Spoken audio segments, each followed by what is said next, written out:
سلام بچه‌ها، خوش اومدید به این ویدیوی جدید. من رضی هستم. امروز می‌خوایم با هم دیگه ببینیم ذهنمون ثروتمنده یا فقیره. بزن بریم.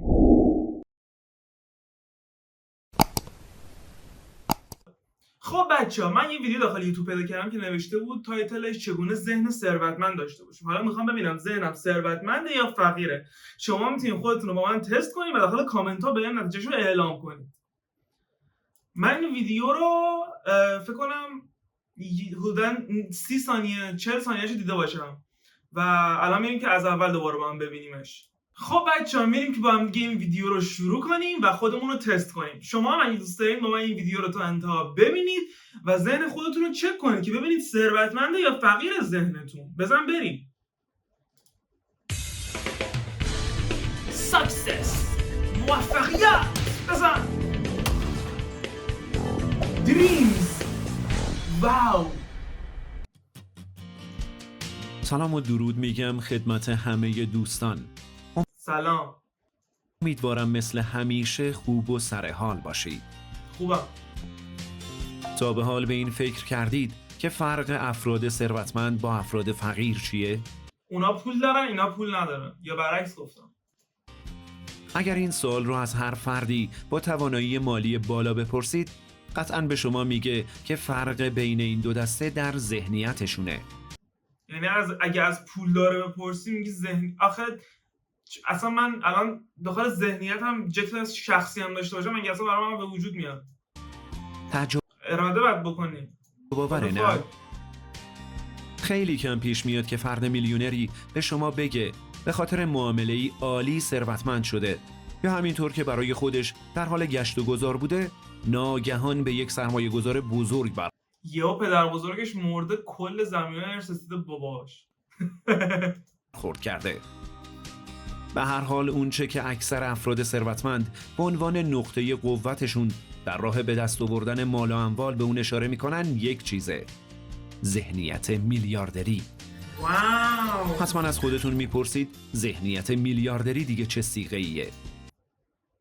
حقیقتا این سوال داخل ذهن من نیومد. این سوال داخل ذهن من اومد که این چه کوچریه. خوبه بدونید افراد ثروتمند در مهارت خیلی مهمی استاد شدن. ذهن خودشون رو طوری پرورش دادن که براشون کار میکنه. یعنی چی؟ اگر شما میخواید شما مثلا هیچ کدوم از این حرفا رو نمیفهمین؟ ذهن ثروتمند و میلیاردری پیدا کنید، باید تو این مهارت‌ها استاد بشید. خب چه مهارتایی؟ در این برنامه با ما همراه باشید تا با هم بررسی کنیم که چگونه ذهن ثروتمند داشته باشیم. قبل از هر چیز، اگر تازه به کانال ما پیوستید حتما ما رو سابسکرایب کنید و زنگوله رو بزنید. بچه‌ها 2 دقیقه گذشته هنوز تو اینترو این یارو هیچی نمیخواد به ما یاد بده. مطمئنم روی چیزی که میخواید تمرکز کنید، نه روی چیزی که نمیخواید. خب یعنی چی؟ همه وقت دارن یه کاری انجام میدن رو خودش تمرکز میکنم. من الان دارم ویدیو میگیرم، رو ویدیو گرفتن تمرکز میکنم، به فکر غذا خوردن که نیستم. What the fuck؟ شما برید و از هر فرد ثروتمند و موفقی در مورد قدرت تفکر مثبت و تصویر پردازی های مثبت بیبی من فامیلم فتی پوره، پور داخل فامیلم هست. اصلا کسی که ثروتمنده اطراف من پیدا نمیشه. فکر کردی همه یوتیوبرها مرفه بی‌دردن؟ من فتی پورم. سوال کنید. اون هم در جواب به شما میگه که باید در مورد خواسته هاتون با خودتون شفاف و رو راست باشید و بعدش سعی کنید. بذار یه چیزی برات روشن کنم ویدیوی عزیز.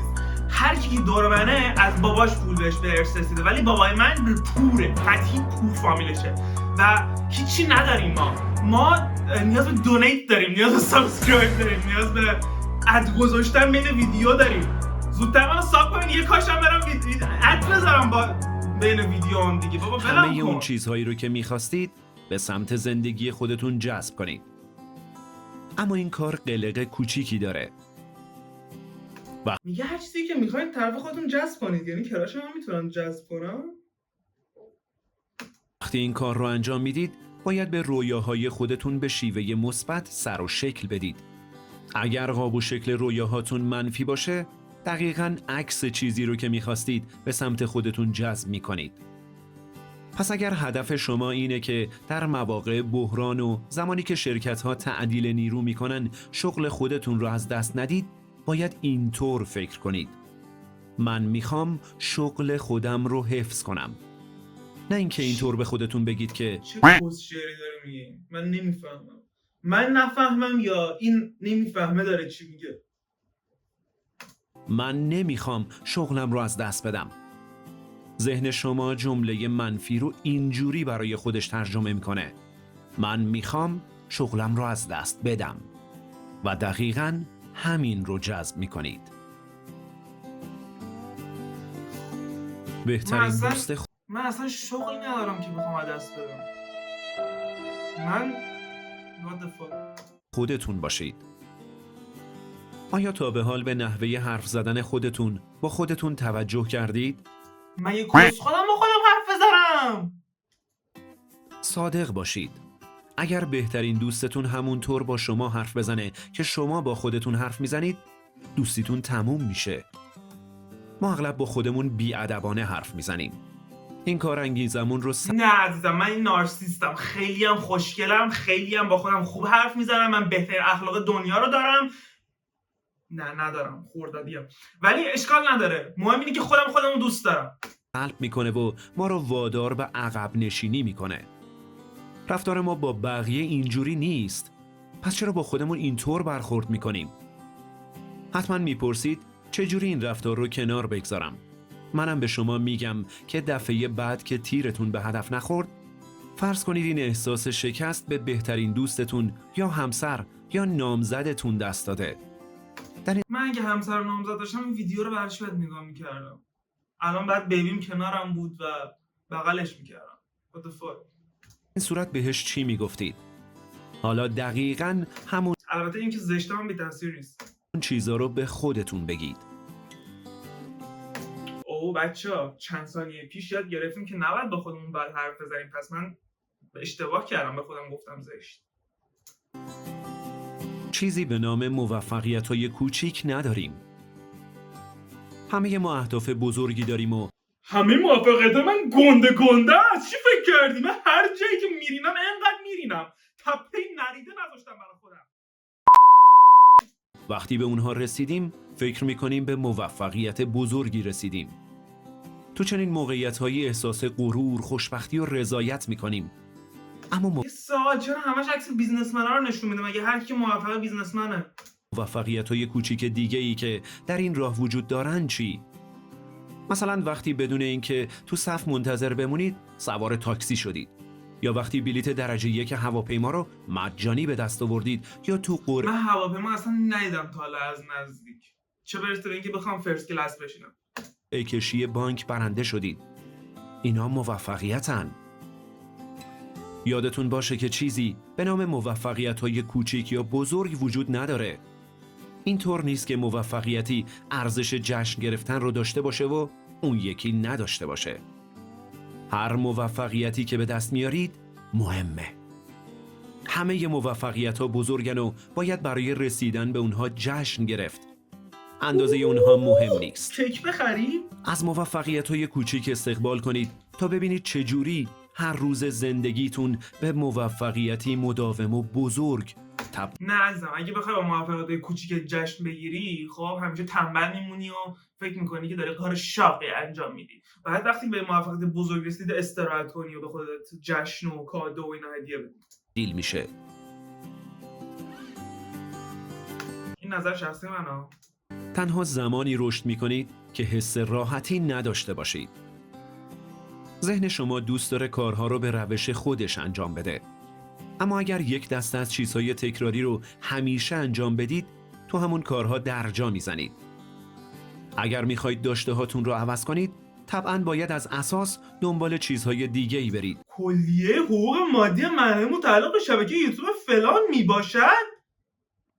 کپی رایت؟ به قول معروف آش با جاش. برای ایجاد آش با جاش؟ چه ربطی داشت؟ چرا داری کس شعر میگی؟ What the fuck؟ تغییرات باید از منطقه امن خودتون بیرون بیاید. اگر از داشته‌های کنونی زندگیتون کاملا راضی نیستید، خب دست به کار بشید و تغییر ایجاد کنید. برید بیرون و خودتون رو تو موقعیت‌هایی قرار بدید که در اونها راحت نیستید. این تنها راه رشد و یادگیریه. دفعه بعد که دلتون شروع کرد به چنگ زدن، با خودتون فکر کنید دارم یاد میگیرم، دارم به فرد بهتری تبدیل میشم، دارم ثروتمندتر و موفقتر میشم. به جای اینکه از راحت نبودن و معذب بودن بترسید، باهاش مبارزه کنید و در آغوش بگیریدش. زیاد برنامه ریزی نکنید، فقط عمل کنید.